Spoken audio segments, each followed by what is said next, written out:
Hey, comic book lovers, welcome to another episode. I'm really excited about this episode, so let's dive into it right now.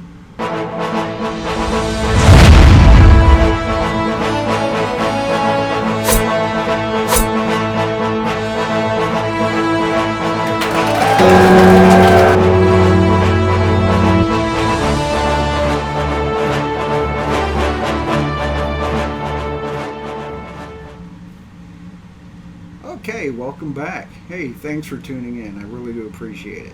In today's episode, we're going to talk about one of my personal Charlton favorites, the Peacemaker. No, we're not talking about that guy. We're talking about the original Peacemaker, Charlton Comics. I love this comic so much that I actually painted the cover. So that's one of my other comic book hobbies. I love to pick up and paint comic book covers from some of my favorites. So the Peacemaker is one that has always been near and dear to my heart. I kind of learned about the Peacemaker as a kid. A friend of mine introduced me to all these different kinds of comics like Atlas, Comico, Charlton. And I've been a fan of these comics ever since. I've never really been so much into the mainstream, don't get me wrong, I love the bigs, but there's something about indies and small press comics that are just near and dear to my heart. So let's dive into this issue right here.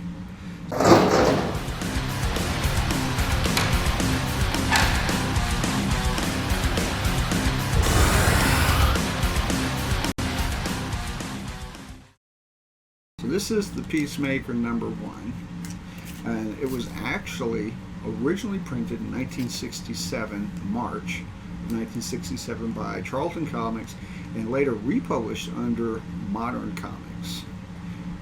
It was created by, let's read through some of this right here for you. It was created by Joe Gill and Pat Boyette.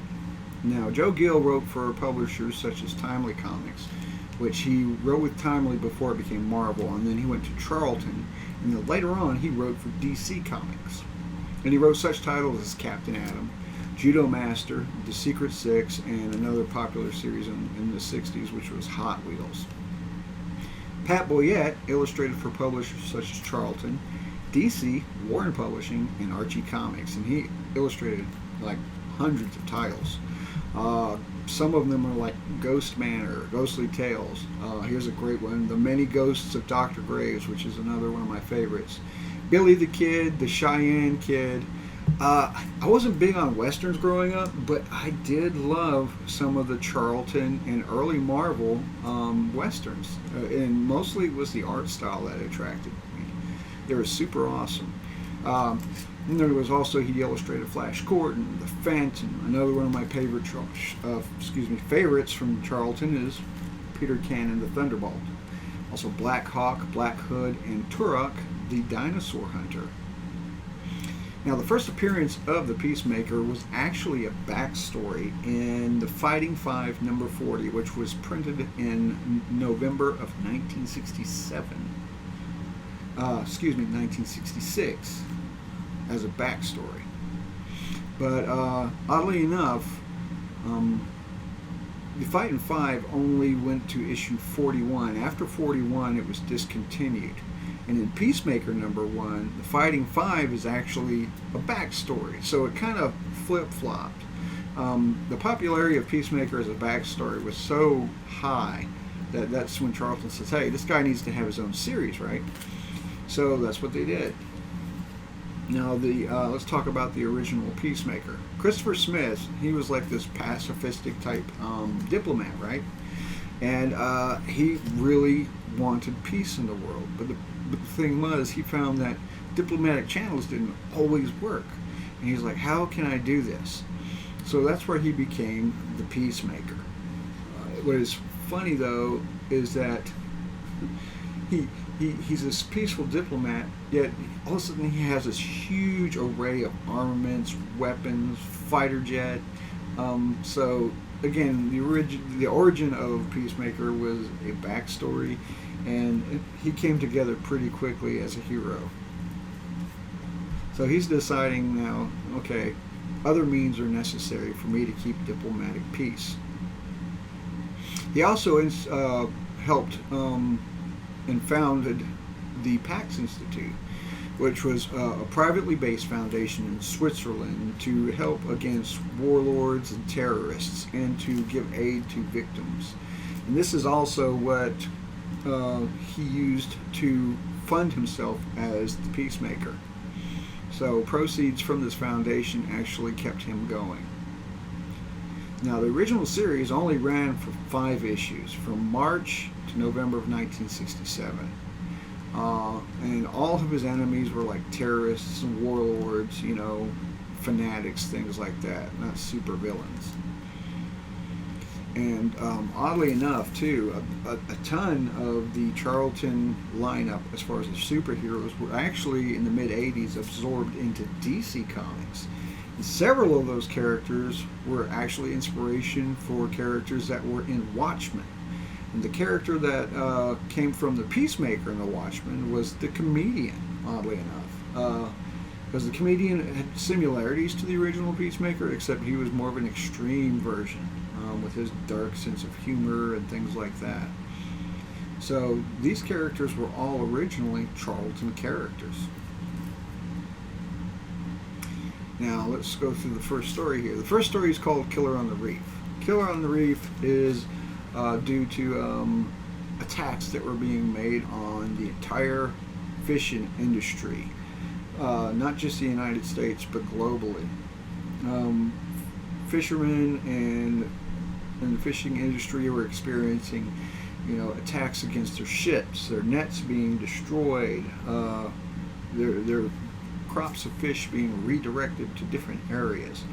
So the Peacemaker decides, I'm going to figure out what's going on with this.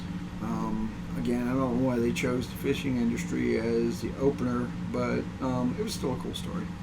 So he follows these frogmen to the source of their home base, and that's where he's introduced to the mysterious Commodore. And the Commodore's ultimate goal is to rule the world.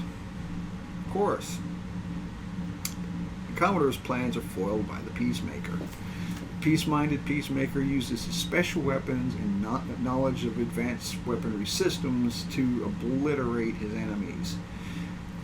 So they didn't stand a chance, and the Peacemaker is now triumphant.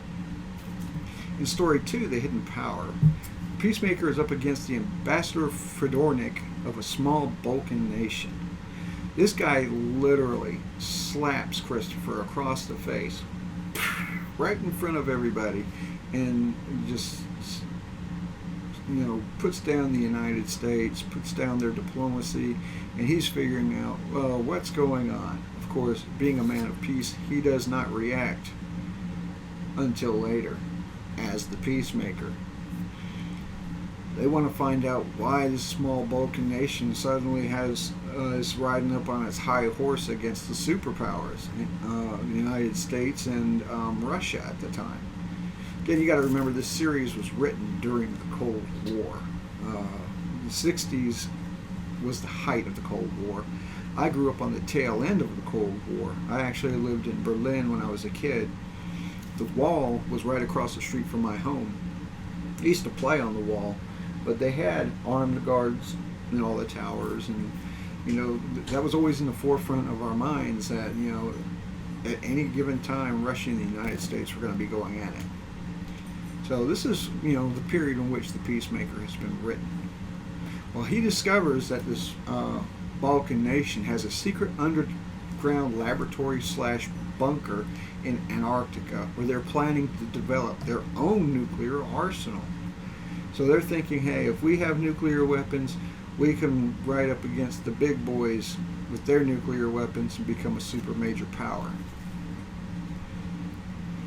Of course, the Peacemaker's like, we don't need any more nuclear weapons being developed by anybody. And he destroys the base. Now, the Peacemaker, again, has all this high-tech stuff. If you look at his character, he has this big helmet thing. And the helmet is actually full of tech. He actually has a laser beam that shoots out of his forehead. So that was the reasoning behind the design of the odd-shaped helmet. It was actually full of tech. And personally, for me, yeah, the Peacemaker was the only hero that could pull off brown. I mean, he looked cool in brown. Anyway, at the end of the story, I digress. At the end of the story, Christopher Smith receives a personal apology from the ambassador for being so rude to him at the other event. So now this Vulcan nation has been taken back to their knees, put in their place, and peace ensues for all. And from there it moves into the backstory of the Fighting Five. Again, I love the Peacemaker. There's such an innocence about it because, again, the time it was written in, it was different. People were different. Way people viewed things was different, and that's what I love about it. And again, he had such high-tech stuff. You know, he had this cool rocket pack that he would fly around with, and he had a jet fighter. I mean, the guy had an arsenal at his disposal. Now, in the later issues, again, in DC, they did a limited 4-issue miniseries of the Peacemaker, and then also they did. He's been intermittent comics throughout the years, like in the Suicide Squad titles like that, or DC. But I just wanted to cover the Charlton Peacemaker. Again, I just can't say how much I love this comic and the series. Okay, so now it's time to rate this comic book.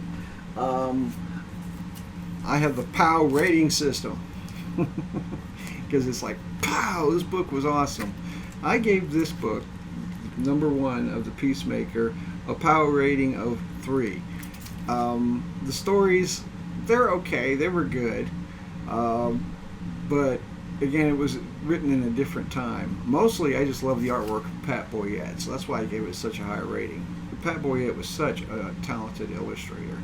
I do recommend that you pick up some copies of the Peacemaker. I actually went back, I wanted to find and purchase number 40 of the Fighting Five, but it's gone up in value since the HBO Max series with John Cena has come out. So the Peacemaker is a hot commodity right now, and I recommend you pick up some copies of the Peacemaker. Read it and enjoy it. Get all of them. You know, I also have the DC versions of the Peacemaker. Of course, I had to have those in my collection. But again, I gave the Peacemaker a POW rating of 4. So I hope you liked this episode. Again, this is just me sharing my love of comics. This is just fun for me. I really do enjoy this, and I hope you guys do. And if you do like it, please hit the like button below. And if you want to see future content, please hit the subscribe button, and you'll be alerted to whenever new episodes are published.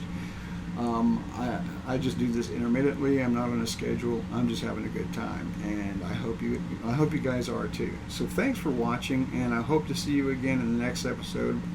Have a great day, comic book lovers. I'm out.